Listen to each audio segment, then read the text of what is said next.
Today, we are thrilled to welcome Juliette Blake, founder and CEO of Moxies, a safe by design social platform built exclusively for tween girls ages 8 to 12.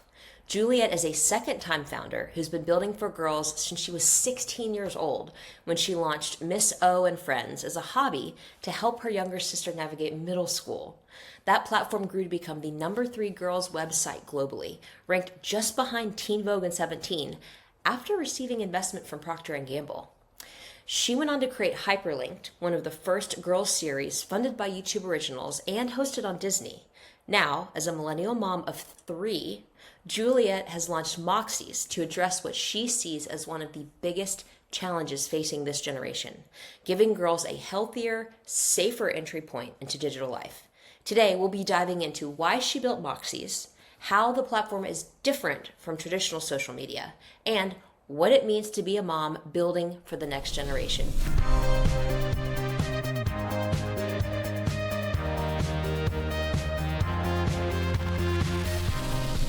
Juliette, welcome. Thank you. Thank you so much for having me. I'm excited to be here, and I also love that we're matching. Oh yeah. Oh yeah. 100%. Yeah, hot pink is my jam. Yeah, something great. Yes. So let's start at the beginning. You started Miss O and Friends when you were just 16 to help your sister through middle school. So tell us that story and how did it become a real business? Yeah, so started off as a total hobby. I doodled these girls that I called cool girls. My mom is an artist by trade, and she took those drawings that I did, combined them with drawings my sister had done, and created these characters. And like I mentioned, for years it was really just a hobby for us to kind of like play around. We'd create like, things that we like to do. And my sister and I are 5 years apart. And so I was 13. I was thick in the middle of middle school, dealing with like all those super fun middle school things that are basically the same still, just like different vehicles for them. And my sister was 8, and we had a birthday party for her where we made these like big Miss O characters for all of her friends, and like it was like the party favor. And what was really interesting about this birthday party is her friends went like crazy for them. Like, oh my gosh, I love these girls so much.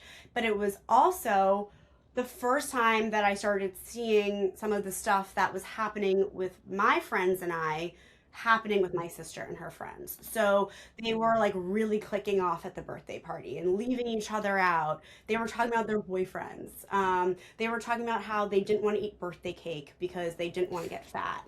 And like I Oh said, gosh. these girls were just turning 8. And as the older sister, I was like, what is going on? This is insane to Right. see this happening with my baby sister. So that's really kind of where it all began, where it went from like hobby to something else. And I basically went to my parents and I was like, I want to do something for Olivia and her friends, and I want to help them through middle school. Hence the name Miss O. My sister's nickname was and still is Miss O. So yeah, it became a family business. As I mentioned, my mom with like her incredible artist graphic design background. My dad had been in marketing. We created a family business around it and officially launched the company when I was 16. And yeah, it was a pretty crazy, wild, exciting ride. I have a younger sister as well, Jackie. Shout out Jackie. She's 4 years younger than I am. Mhm. So I get it, like Yeah, wanting to protect and build up baby sister. Like yeah. I get it.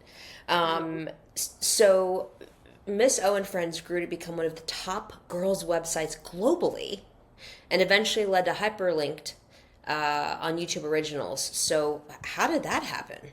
Yeah, that's like still one of my like proudest accomplishments, and just like one of the coolest like experiences I've ever had to like a creator and executive producer of a series. Yes. So we really wanted to there was so much power behind the story that I just shared, right? Being Hmm. like a young girl wanting to do something, trying to figure out how to do it, and make a change. And Right. so we wanted to create something that really showcased that, but also showcased girls in non-traditional roles, focused on positive female friendships, what those actually look like, entrepreneurship, squashing gender stereotypes, and the Hyperlinked series also had a really large focus in STEM and computer science. And so that was a really intentional component as well, because I can go into stats all about, women and computer science and all of those fun Please, stats. yeah. But typically, like when we actually partnered with, let me backtrack, because I think one of the most important kind of pieces of the series was that we went in with creating it with a ton of thought and intention. We weren't like, oh, we just want to create like another silly show for girls to watch, which is great.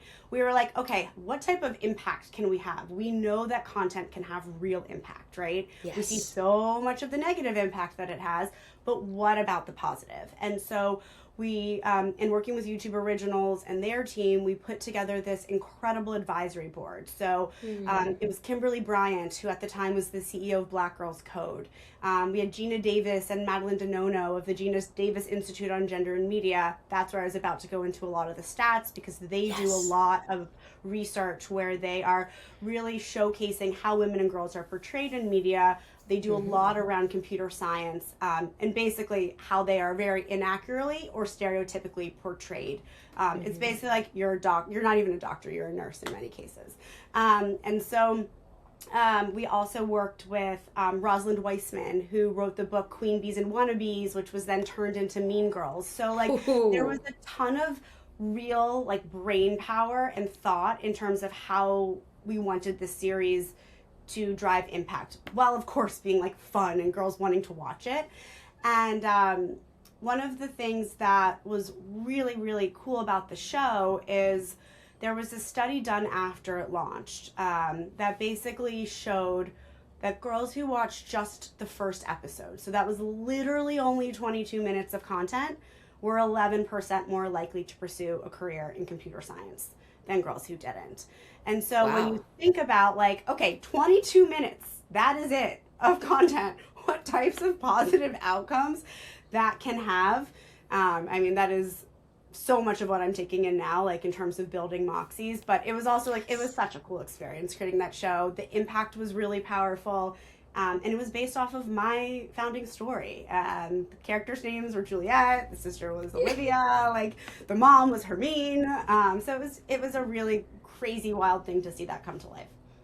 I love that. And, as I'm learning about how my brain is going to be changing as I'm approaching perimenopause, menopause, etc., learning about the foundations of when I was around 11 to 13 and how my brain was literally wired to prioritize people pleasing over my interests, be it science, math, books, and then how once you start to lose estrogen, you start to give less Fs, which empowers you in a lot of ways. It's so fascinating what happens to girls around the middle school time. Fascinating in a heartbreaking way, and that's why I'm just grateful that you are leading the charge when it comes to safer spaces, empowering spaces, content for the sake of empowerment, not for the sake of tearing down or addictive algorithms. Totally. So fast forward to today, you're a millennial mom of three. What are their ages? Oh my gosh, that's amazing. 1 second. Hi. It's St. Patrick's Day and the leprechaun made some mischief downstairs. So they do that. Take your time. Or he ate a cookie. No way. Oh, we didn't catch him, but he sprinkled the sugar on the counter and on the counter kitchen and on the table. No way. I can't even believe it. All right, let's go downstairs so you can go stay with Mayo. Oh my gosh, she's the cutest. The little hands. Well, talk about being a mom of 3 and having your own company and not having a lock on your door. So, Story of my life, right? Like, doing the work from home, mom from home Yeah. thing. It's a lot. Yeah. So, how, it's one thing when you're living it as an adolescent, teenage, young adult, you're working to protect your sister. You're working with these visionary women in the fields of STEM and entertainment. But as a mom, how has that experience shaped your approach to building Moxies? Yeah, I mean, it's interesting because I have been building for tween girls for so long, like since I Uh-huh. was 16, even Yeah. before that. So it's interesting because I've always been in this space. And for so long, I was building as the like older sister. I was building like, oh, I'm really close to this demo. So like I know what's going on, right? I know what's Right. happening. And then as I got older, I was like, "Ah, I still feel like a tween, even though I wasn't. And then I kind of got to this point, especially like with Moxies, where when it felt so far away from my own children still, and it felt like, oh, I'm building for like 8 to 12 year olds. At the time when I like really started ideating on Moxies, my oldest was 4, so I was like, oh, it still feels like so far away. And what I quickly Yeah. realized is it was actually not. And it has completely shaped every decision that I make in terms of how we're building the product, because I only want to build something that I will gladly let my own children use. And Ooh. so as like every single decision, and I can talk too about like how we then even like benchmark those against research. The first is like the mom check on my side. I'm like, would I want my daughter doing that? Would I want her seeing that? And I'm thinking about it for the youngest users. And so it is like completely like informs everything that I do. And at the same time, as I said, I always felt like it was farther away. And then when my oldest entered kindergarten last year, I was like, oh, whoa, this like Moxies is coming up way faster than I even anticipated it to be. It happens. It happens like that. Everybody says once you become a parent, it's like time just hits fast forward in an incomprehensible way. And I was really feeling that when my son was like a newborn and then a toddler and the first 5 years. But I'm feeling it even more now. He's 17 and it's still just like, wow, how did we get here? Um, and, as you were talking, I'm thinking, off camera is our amazing producer, Mike Elwood, and he's got 3 girls. Mm. And I'm just so glad that he's a part of our mission. And I think there'll be a lot of takeaways even just for him on this episode. Shout out, Mike. On your website, you highlight a really sobering statistic. 60% of teen girls experience persistent feelings of sadness or hopelessness. We just did an annual report and we'll share our data from that as well across over 7.5 million children. From your perspective, what's driving this crisis and why are girls being impacted so disproportionately?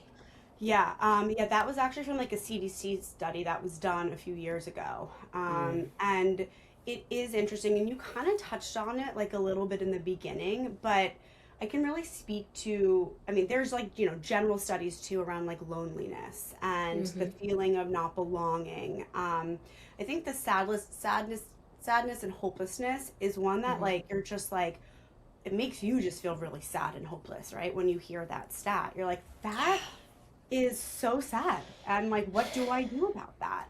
Right. I think when it comes, or not, I think, when it comes to girls, why are they so disproportionately negatively affected?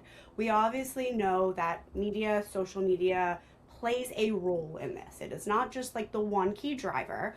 And there are certain demos that can be kind of more at risk, right? And certain like types of girls that could be more at risk. But I think from when we're looking at it from a much larger like kind of like let's zoom out. There are reasons why this happens to girls at these ages more than boys, and like it is that people pleasing thing that you were literally just Right. talking about, like as you are now like recognizing back to when you were a tween. It Yes. is this Yes. increased heightened self-awareness. It's all about identity formation at this point. Self It's that like consciousness. the constant also peer feedback, which is like driving that sense of belonging. There's social hierarchy awareness, friendship awareness. This is like all of these things that actually developmentally happen earlier for girls than they do for boys.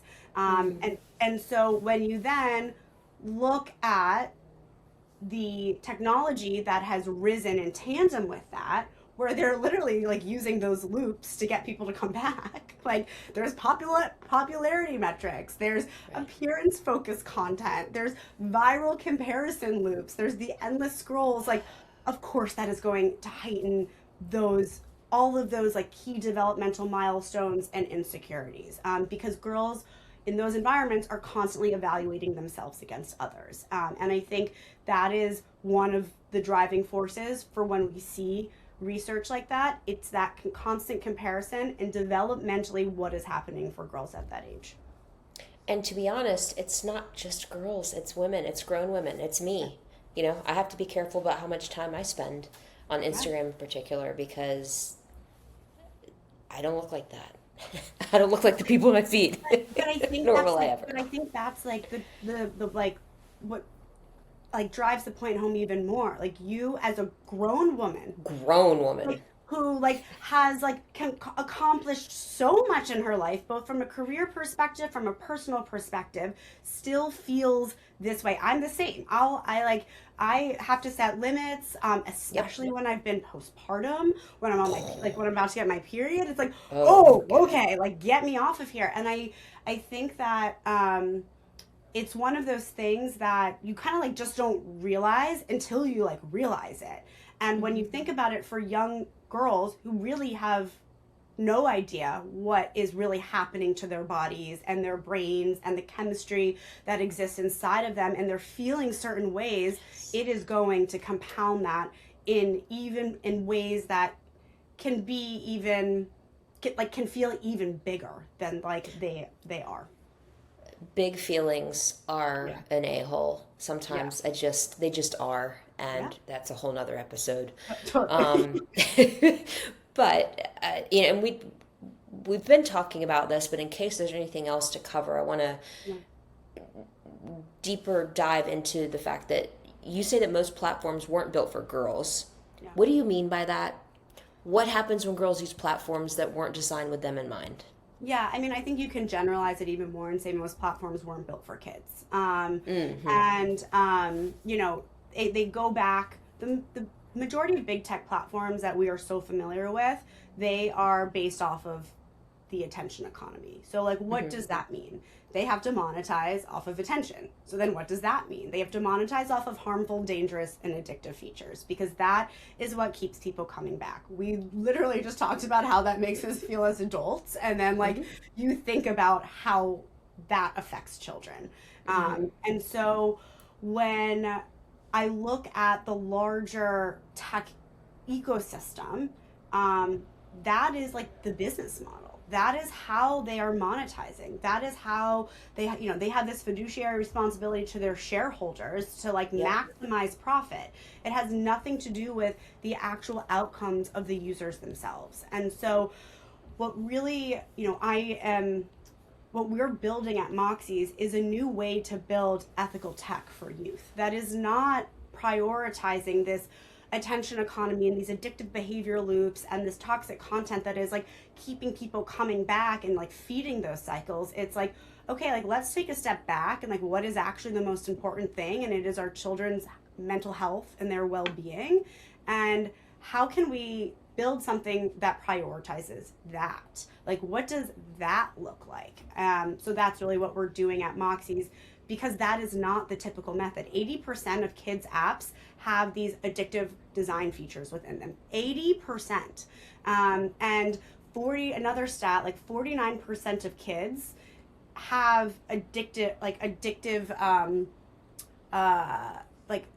they have addictive behavior use in using these other apps. And then when you look at like the stats after that, that increases the likelihood of 2 to 3 times of, mental health issues that they're going to be dealing with. So like you can see how those features really can lead to these, like, again, these loops that we keep getting in. Oh, and by the way, 99% of 8 to 12 year olds, 99% of 8 to 12-year-olds in the US are on some type of gaming platform. That could be anything. 99. That could be anything. 99%. Anything from, like the bigger platforms that you're familiar with, like a Right. Roblox, a Fortnite, a Minecraft, to any type of like video game like a Nintendo or anything like that, to any type of ed tech game that they're playing in Mhm. school. They are Right. so familiar with, so like math games, reading games, whatever it might be. Of course, everything in between, but this is such a familiar behavior and action for these kids to take when 80% of them have these addicting design features. Yeah, 100%. And it's not just affecting girls, it's affecting boys too. Mhm. We've found staggering increases in the rates at which children, boys and girls, tweens and teens, are struggling with disordered eating and body image issues. So this is the data is there. You can no longer say, well, we don't know if there's a causal relationship. There is a causal relationship. So anyway, we have talked at length about the dangers, the problems, but Yeah. let's talk about Moxies. Yeah. What is it? What is it, first of all? Yeah. So Moxies is an app, and we like to call it like a gamified social app. It's for 8 to 12-year-old girls that is prioritizing well-being and healthy digital habits. So we have taken a really fun gamified approach to how Mm-hmm. girls are using a digital platform for the very first time. Because I think the other thing, like, we know all these stats, but there's also, again, this, like, which I learned very much as a parent, there is the reality that, like, digital is part of our kids' lives. And how can we best set them up for success? And what does that, like, early experience look like that helps to build those healthy habits from the very beginning?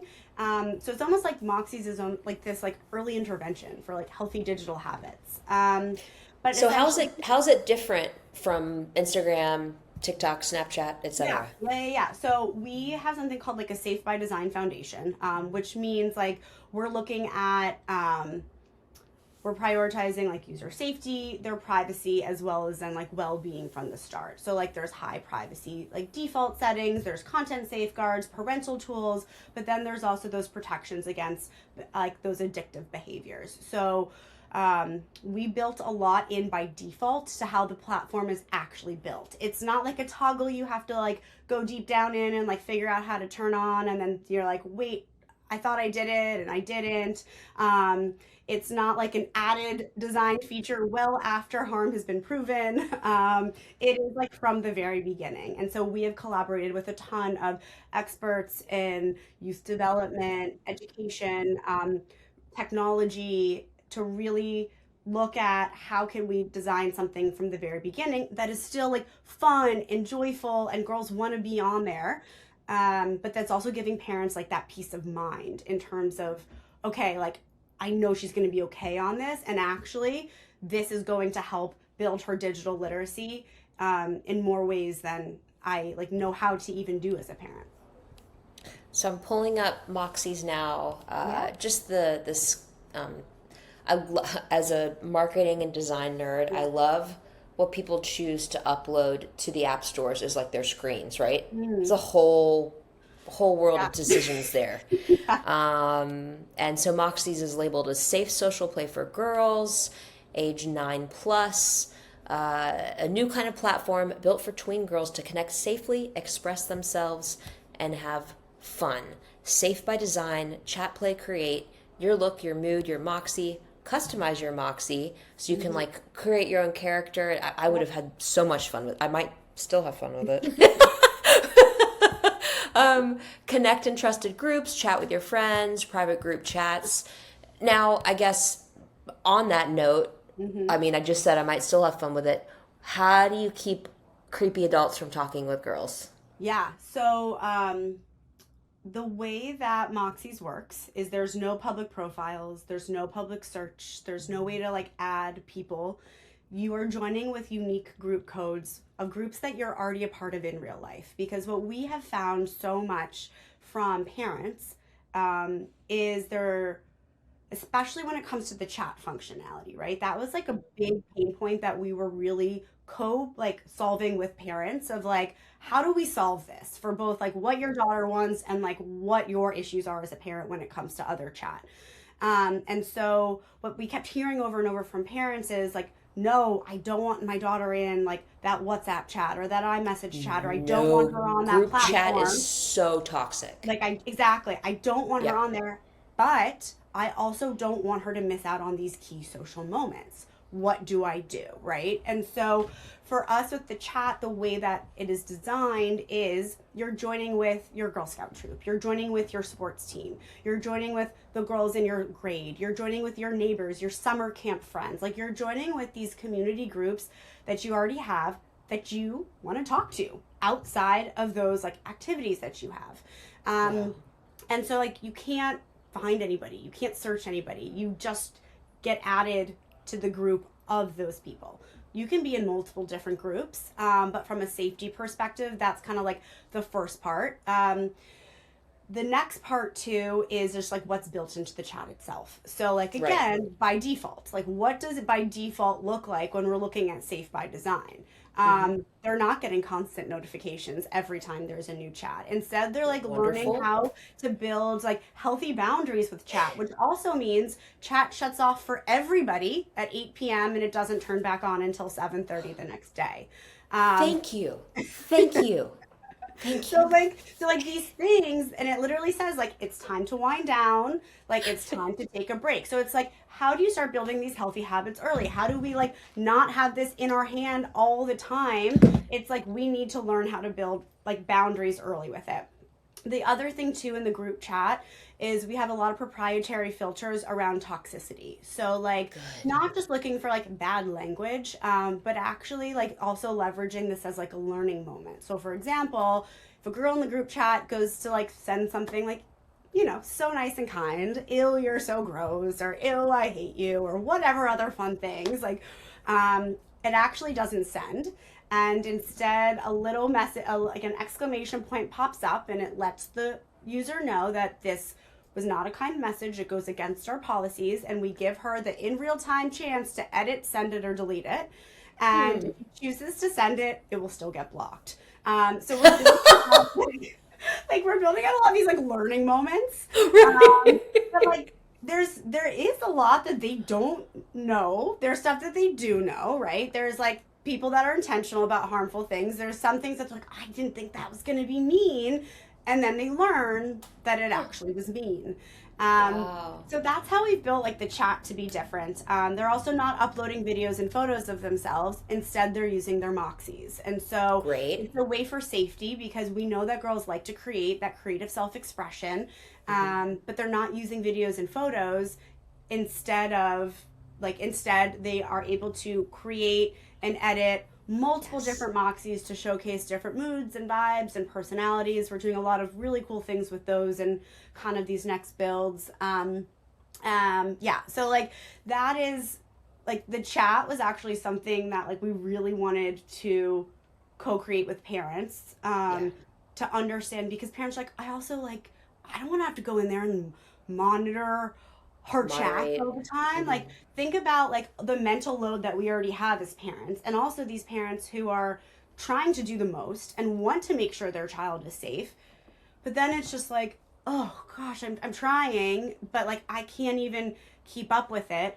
It's how can we take some of that pressure off from the parents, because it honestly, like I look at it as the responsibility of the tech companies that are building for these kids. It is part of our responsibility to make sure that we are driving for safety and well-being on these platforms if we want children using them. I could not agree more, Yeah, obviously. obviously. So it sounds like you have really thought through and implemented a safe design in terms of keeping children private, protected from predators, addressing the bullying that can creep up sometimes without them even knowing that they're Yeah. bullying.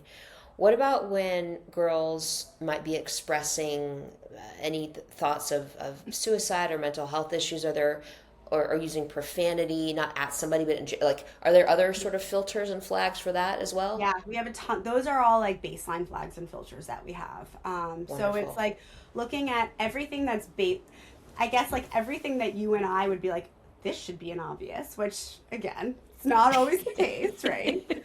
Right. Which I have to constantly remind myself about.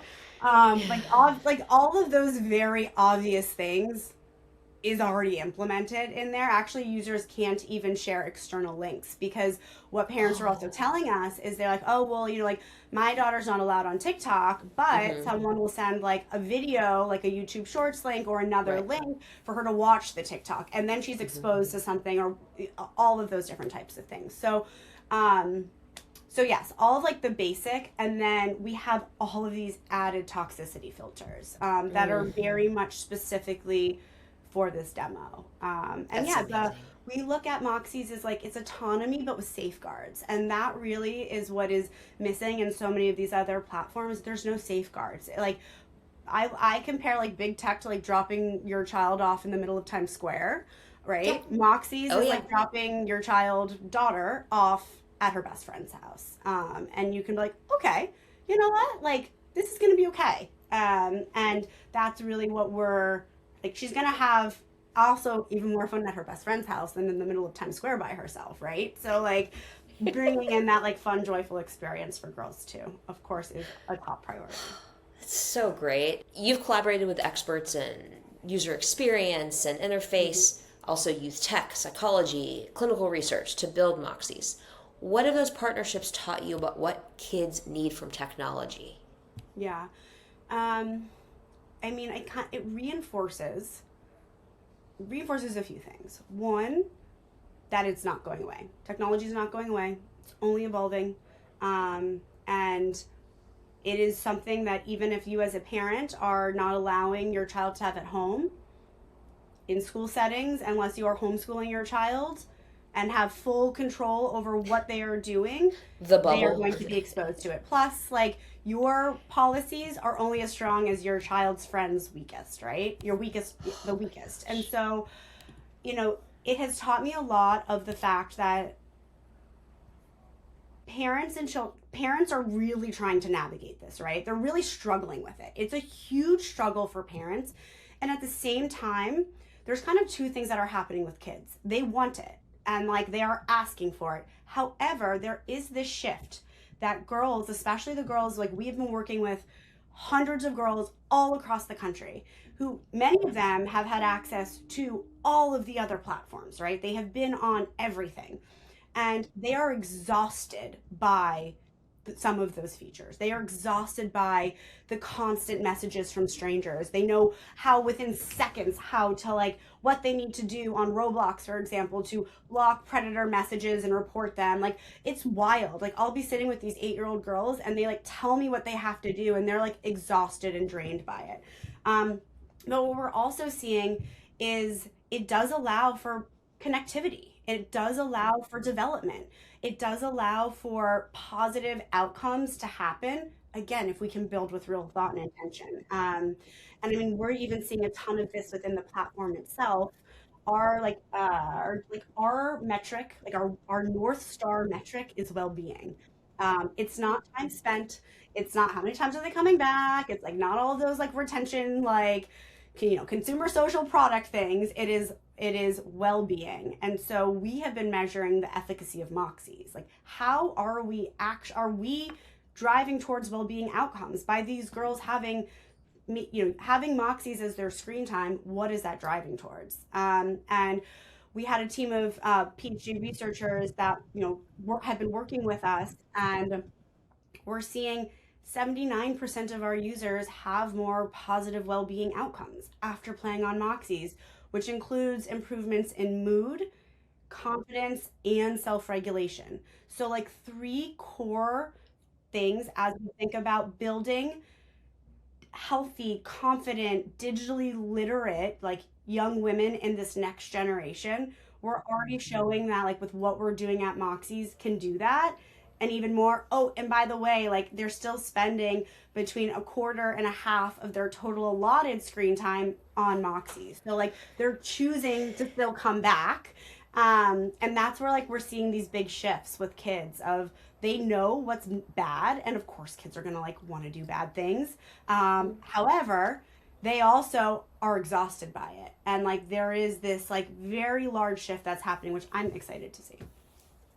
I'm reading this book right now. Ooh. Let me, called, if it'll pull up. Okay. Keep Talking. Conversations with Our Kids When They Want Us Least But Need Us Most by Jen Shoemaker Davidson. She's actually going to be on our podcast coming up. But so I was just on the plane, right? And I was reading, and there was this amazing analogy. And I hope I don't butcher it, but it's essentially like, you know, when you get on a carnival ride, if you're brave enough, and like there's a bar that comes down and you push up on the bar just to make sure it's actually... Yes. That's what our kids are doing. When they push back, when they're testing boundaries, they're actually trying to make sure that they're safe. Yeah. She says it a lot more eloquently than I do, which is why you should buy her book and not take my quote. But like, man, that really stuck with me. I'm like, oh man, that makes so much sense. One thing that is so important to my success in life has been building my confidence, which I lost, you know, around the ages of 11 to 13. It's very important for young women to build their confidence, and I love that Moxie has these Moxie quests that are literally confidence building challenges that connect digital moments to real world growth. Tell us anything that you would like to about these. Yeah, I love the quests, and girls love them too, which is even better. So we have right now the quests that we've launched focus on 5 categories. So they focus on digital literacy, they focus on confidence and self-esteem, they focus on social emotional development, skill building, and then things that are just for fun.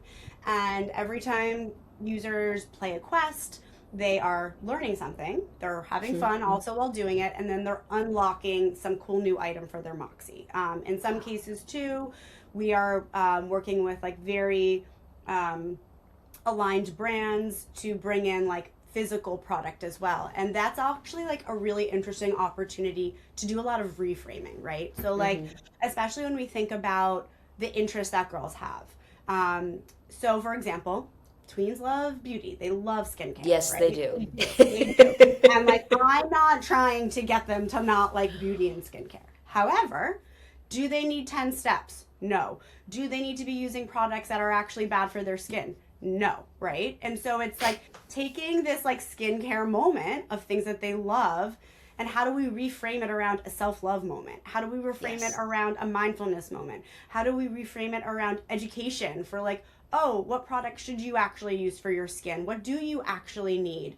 Let's talk about pimple patches. Like actually things that we know that they are interested in, but that give them like the tools to learn. And what we have found over and over and over again, which I love the most, is that the girls are actually, what we're seeing on Moxies is that they are actually most engaged with content around something that is truly skill building, something that they're like actually learning. It's not just like the cute fashion and beauty polls. Like those are not their favorite. And like, which I was so pleasantly like, just like I was so happy to see those results. I was like, wow, I was expecting those to like always outperform, and then these other ones would be like, how do we get those to be better? But that's not the case. Actually, financial literacy has been one of our most popular themes for quests. So we've been building out a lot of like awesome financial literacy partnerships, so much financial literacy education, just continuing to give these girls more and more and more. And so the quests are like a really awesome opportunity to make screen time more meaningful, because we know kids have screen time. How can we actually take whatever screen time they have and make it more meaningful? Like from something they're either learning, that's making them feel good about themselves, that's helping them deal with conflict, that's helping them deal with friendship, that's helping them deal with kindness, whatever it might be. Oh, and also answering like a fun Squishmallow quest. Like it's all of the things. Yeah, so those are the quests. I love it. I love it. So are you comfortable sharing publicly your children's ages? Yeah. So I have My oldest is 7. I have an almost 6-year-old, and then a 4.5-year-old. Wow. Okay. So, as both a That's a whole founder nother and thing. and a Talk mom. about hormones. Whew. So, how do you approach tech boundaries and screen time with your own kids? Yeah, so it's interesting. I have like fairly strict tech rules. And as I said, I am only creating a product that I am comfortable letting my own children use. And even when I think about our tech rules in the home, our rules are like, okay, you need to be in a public place, right? You need to be in the kitchen with mommy, or like you can't have this in your bedroom. Um, I know that the product I've built with Moxies, I'm comfortable if my girls are in Right. their room, like using it, because I know that it's safe. However, our tech rules are still public places, right? Because I'm teaching larger tech also Right. outside of just the safe Moxies ecosystem, because there are many other things, right, that are not that. So we have actually been like, we're not a tech free home at all. I think technology is important. I think building a healthy relationship with it is important. I don't want it to be this like forbidden apple. I don't want it to be the prize. I don't want it to be what you like, that's all you're asking for. Right. Oh So my especially gosh. as my kids have gotten older, so like kindergarten was, as I mentioned before, this like really eye-opening like turnkey moment where I was like, oh well, like we don't have we're not using iPads at home. We use them when we travel, when we fly, and you heard the ages of my kids, so we didn't fly for a while. Whew. So they really weren't. I was like, we're not getting on a plane again. We didn't get on a plane for 2 years. Oh my gosh. So I was very like thoughtful about my approach to it, but also I want to introduce this to my children in a healthy way. And in kindergarten, my daughter came home and was like, Mommy, like, can I play Fortnite? And I was like, wait, what? Like, where are you hearing about Fortnite? She's like, well, Yeah. Lucas plays it. And I'm like, okay, well, like, and then it's like, well, Lucas has an older brother, right? So, like, it's all of these things that as a parent with your oldest, you're not necessarily like, oh, again, I'm so far away from it. And I literally realized at that moment, I was like, oh, you know what? This is a great teaching opportunity. Let's talk about it. Okay, you know what? I was like, Fortnite's actually like a little bit too old for you, but like, let's figure out some things that are not, right? So that's how I approach tech at home. I love common sense media. I use it for everything in terms of like vetting anything TV related, anything app related. But my girls are on Moxies right now. That's the only app that they're really using, especially using on their own. And I love seeing what they come to me with from it and how they like talk to Yes. me about things from it. So it's like pretty wild to even see in my own house how it is helping that education for them. And even better, so we had, and I love this example, it's like very true. And like, it's actually informing how we're thinking a lot about like the next features and like parental controls we have on Moxies. So my girls were in the other room. They were playing on Moxies. I was actually upstairs here working, and they were like, it was like a Sunday morning, and they were like downstairs, like on Moxies. And I like went to go check something in the moderation. I was like, I wanted to see like if some, like how things have been coming up.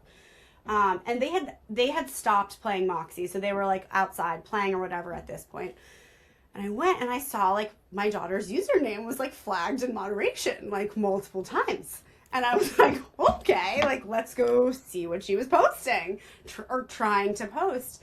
Right. And so another feature we have on Moxies is we have jiffies on Moxies. They also go through moderation. So like if you're to like, because that's also like just a fun thing for kids. However, they go through moderation. Anyways, she had been searching smoochy kiss, mommy and daddy kissing, Taylor Swift, Travis Kelsey kissing, like all of these kissing gifs. Like it was just about kissing. So I was like, okay, she's clearly looking for like some like she's just curious. And Moxie's caught it. The gifs didn't get posted, right? It was this like, and I was looked at as like, this is a really great opportunity for me as a parent to be like, hey, like I just want to talk about like why you're searching that, what you're curious about. Like it opened up that like form of communication. And if she was searching that on Google, if she was searching that on YouTube, Could have imagine been a what she's different going to story. get, right? It would have been a Yeah. totally different story. And this is like was coming from like, being obsessed with like the new Life of a Showgirl album and obsessed Right. with Taylor Swift and Travis Kelce and like wanting and knowing that they're getting married and like wanting to see a picture of them kissing, right? So it opens up like the way that I approach tech in our house. Very long-winded answer is like that open conversation around it, and like just talking to them about things, even when I'm using it, why I'm using it, how I'm using it. So it's not like, oh, mommy's always on her phone, and making Oh, sure that we have times where it is away, and a lot of it comes down to that modeling. I love that. Yeah, more intentional conversations about why we're using tech, how we're using Mm-hmm. tech, Yeah, letting them know that you're a safe place that you can come to talk about anything, whether totally. it's Travis and Taylor or something weird or scary they may have encountered. Totally. Um, I'm so curious. What's next for Moxies, and how can our audience support you? Yeah. Well, we're building out a ton of new features right now. So this product that we launched with, we really wanted to learn from the girls and the parents that we were on it. We wanted to understand what they were liking, what they wanted to see more of. Um, Also look at the well-being component, and actually Yeah. anytime we release a new feature, we now benchmark it off of that 80%. So we're Okay. not just striving towards like what's like the least harm we can do. It's like no, what's Hmm. the maximum impact we can make. And we had just released like a few new features, and so we just did some new research to understand where those benchmarked, and actually like the stats are like so incredible, but like if I'm taking averages of all of them, we're seeing like 80% improvements, or it's in kindness and confidence. So like the kindness was a new metric that we started tracking, that 98% of 98% said that Moxies makes them want to be kind to themselves and others. Oh, um, good gosh. and so like, and we're hearing from parents as well, like then like parental testimonies of like my daughter has, she's like, my parents will even be like, we usually don't allow screen time during the week, but my daughter finished her homework, she had her after school, she had her dinner, and she asked to go on Moxies because it makes her feel good and it helps her wind down for the night. So now she's allowed to go on like for 20 minutes like before she starts her bedtime routine, and I was like, oh my god. So that's the type of feedback we wanted to like learn from parents and girls, to understand like we know that the Moxie avatar builder is the most popular feature. They love Of course. reading, they love the creative self-expression. Yes. So when Yes. we're rolling out new features, we're doing a ton with that. Like there was going to be a lot of really exciting things there for continued creative self-expression that is keeping her safe online, as well as thinking about those different parental features, right? So things that we've learned from parents of what they're looking for, of what they want to see. So we're in this next phase of rolling out new features, and really like getting ready to grow and scale, and showcasing how well-being can be just as successful as any of those like network effects that we see from other platforms.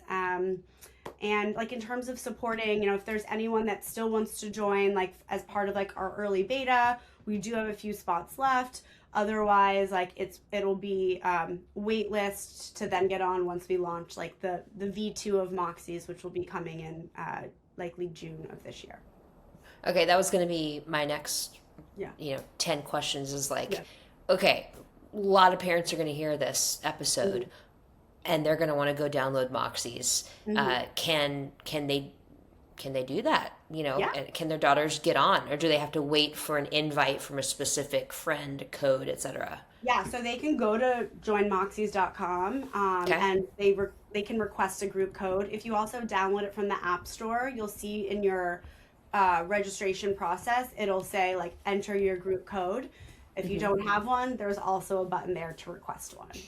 And so Perfect. like that's how you join. You then have that group code, and we also have parents who are like, you know what, my daughter's not ready for the chat yet, but like I want her to be able to create, and I want her to play the quests. And so they don't share that group code yet. And then they'll be like, oh, she's actually learned a lot on Moxies and she's ready. So now we're going to share the group code. So it's really cool to see how different parents are utilizing it for their daughters, how girls are using it. But yeah, you can request group codes either from the website or after you download the app. Amazing. After speaking with you, Juliette, today and learning more about it, I feel like Moxies is one of the good ones. So thank you for building something that actually helps this next generation instead of hurts it. Well, thank you. And I love everything that you are obviously doing. There's so much alignment. So I love just being able to connect and talk with people who are actually leveraging how we can use this tool for good, because that's what we need more of. Well, Juliette Blake, joinmoxies.com, amazing, inspirational entrepreneur and mom. I can't wait to watch your success, and thank you so much for joining us. Thank you for having me. I loved it.